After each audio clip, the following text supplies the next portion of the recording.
राऊचं काल रात्री आपण एक ट्विट केलं, इस्लामाबाद टॉक्स नावाचं होर्डिंग आपण त्याच्यामध्ये ट्विट केलेलं आहे. हो, मग त्यात तुम्ही पण समजून घेतलं पाहिजे ना. जगातली सगळ्यात मोठी घडामोड, ज्याच्याकडे अख्ख्या जगाचं लक्ष आहे, जवळजवळ महायुद्ध संपवण्यासंदर्भात अमेरिका, इस्रायल, इराण हे 3 राष्ट्र आणि इतर काही प्रमुख राष्ट्राचे लोक इस्लामाबाद टॉक म्हणून जो काय करार होतोय तिकडे आले.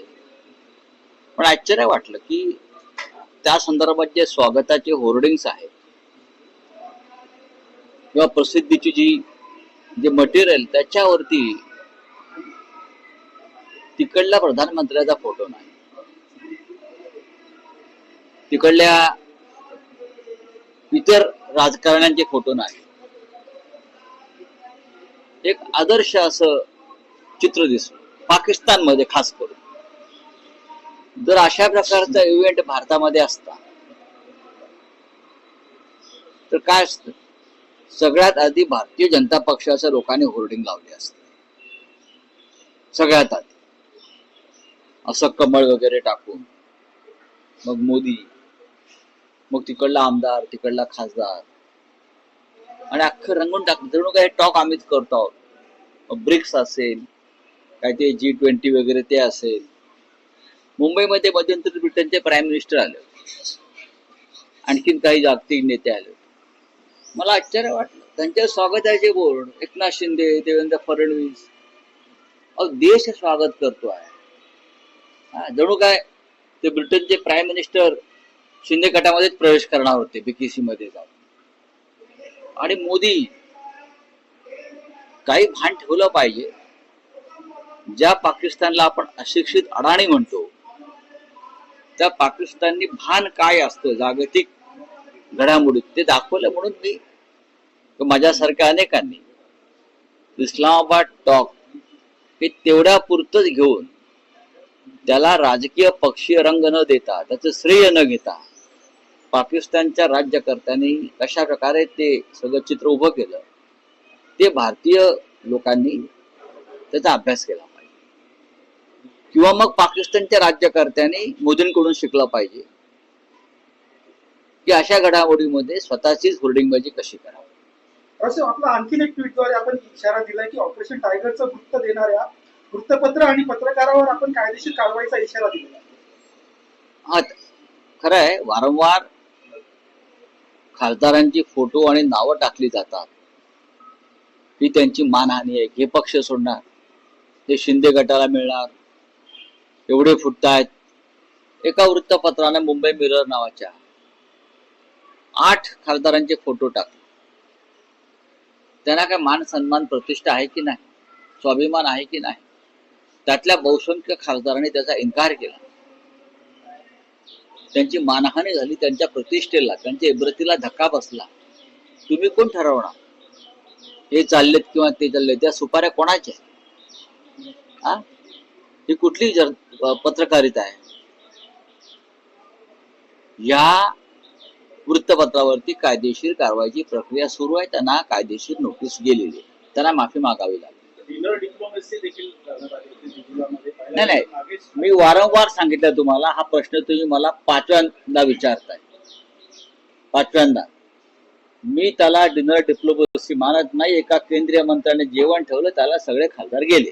रोहित पवारांनी ट्विट केलं आणि म्हणतात की पुढच्या महिन्याच्या शेवटपर्यंत सत्तेतल्याच एका मोठ्या पक्षाकडनं मित्र पक्षांची शिकार होणार आहे ही पक्की माहिती आहे, असं त्यांनी म्हटलंय. त्यासोबत त्यांनी खराब प्रकरण हे असंच बाहेर आलं नाहीये, तर ठरवून आणलं, असं देखील ते ट्विटमध्ये म्हणतात. मी स्वतः सुरुवातीला सांगितलेलं आहे, खरात बाबाचं प्रकरण साधं नाहीये, त्याला राजकीय अंगल. खरात बाबाच्या स्टेटमेंटमध्ये पोलिसांनी ज्या गोष्टी नमूद केलेल्या आहेत किंवा ज्या उगाळून घेतलेल्या आहेत त्या अत्यंत महत्वाच्या. जसे कोण किती मिनिटं बोललं, कोणाशी बोललं, हे अत्यंत गोपनीय माहिती असते. पण मुख्यमंत्री कार्यालयांच्या मदतीनं ती माहिती बाहेर आली. कोणाला तरी ती माहिती बाहेर काढायची की खराशी कोणते नेते कधी किती मिनिटं किती वेळा बोलले, ही अत्यंत गोपनीय माहिती आहे. CDR वगैरे वगैरे वगैरे ती कोणाच्या व्हॉट्सअपवरती सहज पाठवत नाही. मला जे काय कळतं, जे काय आम्ही इतके वर्ष पत्रकारिता आणि राजकारणामध्ये काम केलेलं आहे त्यानुसार ही माझी माहिती आहे. CDR मला मिळणार नाही, मी खासदार आहे इतके वर्ष, मला कोणी देणार नाही, माझ्या व्हॉट्सअपवर कोणी पाठवणार नाही. ज्याच्या हातामध्ये सूत्र आहे ते गृह मंत्रालय किंवा मुख्यमंत्री, त्यांच्या मदतीशिवाय CDR तुम्हाला मिळू शकणार नाही. त्याच्यामुळे जे ते म्हणतायत ते सत्य आहे की खरात बाबाच्या माध्यमातून अनेक गोष्टी उघड केल्या जातात. खरातच्या खांद्यावर बंदूक ठेवून शिकार कोणाची करायची असं खरात संकेत द्यायचे. एक लक्षात बघा, खरातचे खांदे म्हणजे काय असे महान खांदे नाहीये, एका ढोंगे बुवाचे खांदे आहेत. पण या ढोंगी बुवाच्या पायाशी चरणाशी बसून फडणवीस मंत्रिमंडळातले काही मंत्री, राजकारणी, अधिकारी जे का उपद्व्याप करत होते त्याची माहिती समोर आली का आपोआप सगळ्यांचे बळी जातीलच. फडणवीस हे देवेंद्र फडणवीस हे अशा बाबतीमध्ये त्यांचा तो छंद आहे बळी घेणं. सुधाकरराव नायकांचं एक वाक्य होतं, शिकार टप्प्यात आले की भार उडवायचा. फडणवीस म्हणजे सुधाकरराव नाईक नाहीत, पण त्यांना अशा प्रकारच्या शिकारीचा नाद आहे. सरकारकडे अनेक पुरावे आहेत, जेलमध्ये आयुष्यभर राहतील असे पुरावे सरकारकडे आहेत. कोणाचे? खरात संदर्भात बघा, आता खरात हा विषय मागे पडला आणि खराच्या माध्यमातून जे शिकार होणार आहे ते विषय महत्वाचे आहे. खराचं काय होणार आहे सगळ्यांना माहिती आहे. खरात फाशीवर जाईल, खरातला जन्मठेप होईल, या सगळ्या गोष्टी सोडून द्या. खरात फाईल्स मधून ज्या गोष्टी पुढे येणार आहेत किंवा ज्या कागदावरती उतरलेल्या आहेत पोलीस तपासात, जे अत्यंत गोपनीय अद्याप तरी आहे, त्यानंतर जी वादळ येणार आहे ते महत्वाचं. बीडच्या एका व्यक्तीने की सुमित्रा पवारांच्या जीवाला धोका आहे. ठीक आहे, बोला. छगन भुजबळांचा क्या है उसमें? इस्लामाबाद टॉक्स हो रहा है पाकिस्तान में, विश्व के लिए बहुत महत्वपूर्ण, और पूरा विश्व जहां देख रहा है इस्लामाबाद में क्या हो रहा है. क्या युद्ध रुकेगा? क्या सीज फायर की अवधि बढ़ेगी? क्या समझौता होगा? लेकिन एक बड़ा इवेंट, एक बड़ा वर्ल्ड इवेंट इस्लामाबाद में होने के बावजूद भी वहां के जो प्रधानमंत्री जी ने या उनके सरकार ने जो पब्लिसिटी किया है इस्लामाबाद टॉक, देखने लायक है. किसी भी होर्डिंग्स या बैनर पर प्रधानमंत्री का या किसी मंत्री का या किसी राजकीय नेता का फोटो नहीं है. हाँ, अगर हमारे यहाँ ये इवेंट होता तो क्या होता? सबसे पहले वहां के लोकल बीजेपी के लोगों के फोटो लगते, कमल का फूल आता, जैसे कि ये कमल के फूल से ही ये सब कुंज विहारी निकले हैं.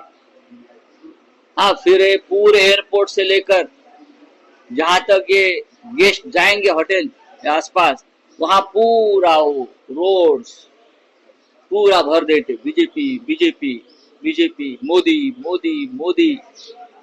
मुंबई में बीच में आए थे ब्रिटेन के प्राइम मिनिस्टर और कुछ लोग आए थे, देवेंद्र फडणवीस, एकनाथ शिंदे, उनके पार्टी के लोग, इतने बड़े बड़े होर्डिंग. आपको समझ गया ये एक नेशनल इंटरनेशनल इशू है, आप स्वागत कर रहे हो. इसलिए बोला आप जाकर देखिए, इस्लामाबाद टॉक चल रहा है, पूरा वर्ल्ड देख रहा है वहां क्या हो रहा है. किसी एक राजनेता का फोटो वहां नहीं है, ना प्रधानमंत्री का, ना किसी मंत्री का, ना सत्ताधारी पार्टी का. हमारे यहाँ तो पूरा तमाशा बना देते हैं. देखिए, और 12 दिन बाकी थे. मुझे लगता है 2 वीक्स का सीज फायर का जो मुदत है, और 12 दिन 13 दिन बचे हैं ना, 10 दिन बचे हैं ना. मुझे ऐसा लगता है टॉक फेल नहीं होगा, ये बातचीत आगे चलती रहेगी और डेफिनेटली उससे कुछ ना कुछ हल निकलेगा. तो अमित शाह का बदला ये बयान आया हुआ है, आप किस तरह से देखते हैं? क्या बदला अमित शाह ने कहा है, बदला लेंगे। किसका बदला लेंगे? किसका बदला लेंगे? आपके हाथ में है क्या? जब तक आपके पास सत्ता है, ईडी सीबीआई है, पुलिस है, तब तक आप ये भाषा करते रहेंगे। ये कोई एक सभ्य गृह मंत्री की भाषा नहीं है। ये भाषा किसकी है? ये भाषा गुंडे की है। तो राहुल गांधी ने कहा है कि बीजेपी और आरएस संविधान को खतरा है सबसे बड़ा, इस बात आप क्या कहते हैं? क्या कहेंगे? राहुल गांधी सच बोल रहे हैं ना। हम देख रहे हैं देश में क्या चल रहा है। जिस तरह से पश्चिम बंगाल में लाखों लोगों का वोटों का अधिकार खत्म कर दिया, ये संविधान को खतरा है। आप विशिष्ट जाति धर्म के लोगों को वोट नहीं करने देते, जो इस देश के अधिकृत नागरिक है। ये खतरा है, संविधान का खतरा है। संविधान के खिलाफ आप काम करने जा रहे हैं। और सर फडणवीस म्हणतायत की पवारांचा आणि वारकरी विचारांचा काही संबंध नाही. ठीक आहे, तुमचा संबंध आहे ना. या देशामध्ये किंवा जगामध्ये फक्त देवेंद्र फडणवीस आणि त्यांच्या लोकांचाच हिंदुत्वाशी संबंध आहे. बाकी सगळे लोक बाहेर जन्माला आले. फक्त भारतीय जनता पक्षाचे लोकच हिंदुस्थानात हिंदू म्हणून जन्माला आले असं त्यांना म्हणायचं आहे. बाकी आम्ही सगळे जे लोक आहोत, आम्ही सगळे ज्यांनी या महाराष्ट्रात हिंदुत्व रुजवलं आणि हिंदू म्हणून देवेंद्र फडणवीसांनाही जगायला शिकवलं बाळासाहेब ठाकरे, ते आम्ही काही आता आमचं काय काम नाही. आता ते शंकराचार्य आहेत, ते शंकराचार्य आहेत ना. आता ते आपापल्या मठात बसून हिंदुत्वाचा विचार तो मांडतात. जो काय मांडतात आपल्याला माहिती आहे. ते जे हिंदुत्व मांडतायत ते हिंदुत्व नाही. त्यांचं हिंदुत्व खराचं हिंदुत्व आहे. भाजपचं हिंदुत्व आहे खराचं हिंदुत्व आहे. भाजपचं हिंदुत्व तो कोणी आधुनिक बुवा पकडला नाही, यंदे काय फंदे एरंडे, त्यांचं हिंदुत्व आहे जे आम्ही कधीच स्वीकारलं नाही. चला, थँक्यू.